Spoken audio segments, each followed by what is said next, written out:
In the turbulent history of ancient China, one of the most dramatic and captivating periods was the era of the Three Kingdoms, a time of war, heroism and intrigue that shaped the course of Chinese history. The Three Kingdoms period, lasting from 220 to 280 AD, was the culmination of decades of political upheaval following the fall of the Han dynasty. By the early 3rd century, the once mighty Han dynasty had fractured under the weight of corruption, power struggles and rebellion. This chaos gave rise to three powerful factions, Wei, Shu and Wu, each vying for control of China's vast empire. The first of these kingdoms, Wei, was founded by Cao Cao, a brilliant yet ruthless warlord. Cao Cao consolidated power in the northern plains and quickly emerged as the most formidable of the three. His ability to unite diverse regions under his banner, along with his military prowess, made Wei a dominant force, but also earned him many enemies, including his rivals in the other kingdoms. To the west, in the mountainous regions of Sichuan, the Shu kingdom was founded by the famed general Liu Bei.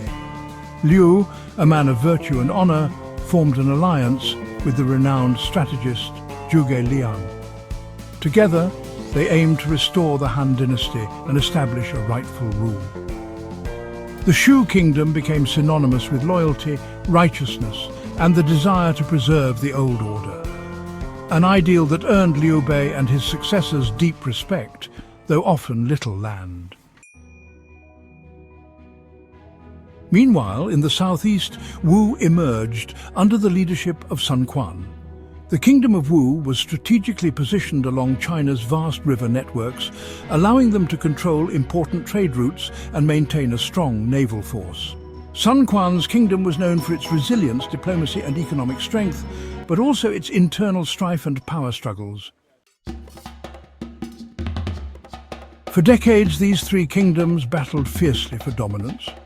The most iconic of these conflicts was the Battle of Red Cliffs in 208 AD, where a coalition of forces from Shu and Wu decisively defeated the much larger Wei army.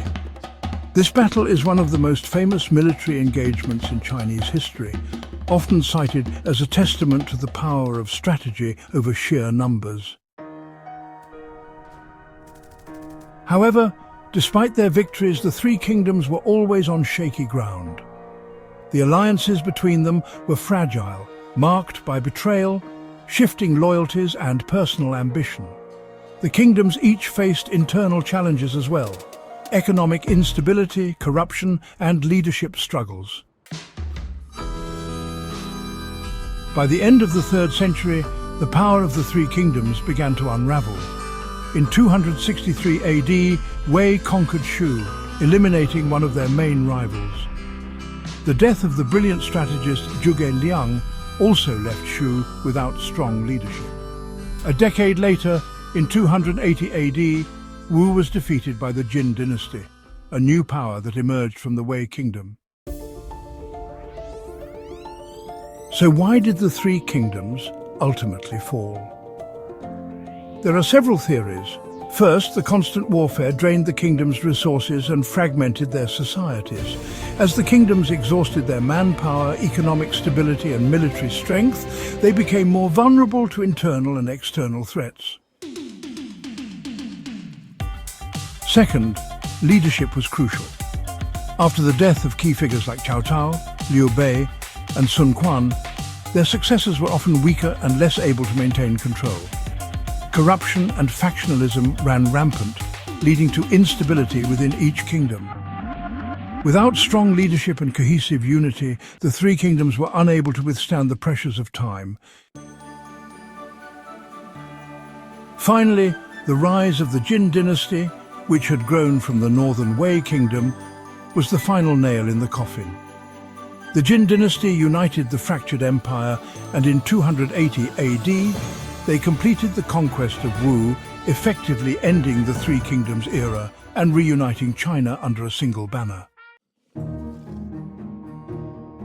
Though the Three Kingdoms period was short-lived, its impact was immense. It has been immortalized in Chinese literature, especially in the Romance of the Three Kingdoms, a work that blends historical fact with myth and continues to inspire generations. It reminds us that even in the face of war, ambition and betrayal, the quest for unity and order remains a powerful force in history.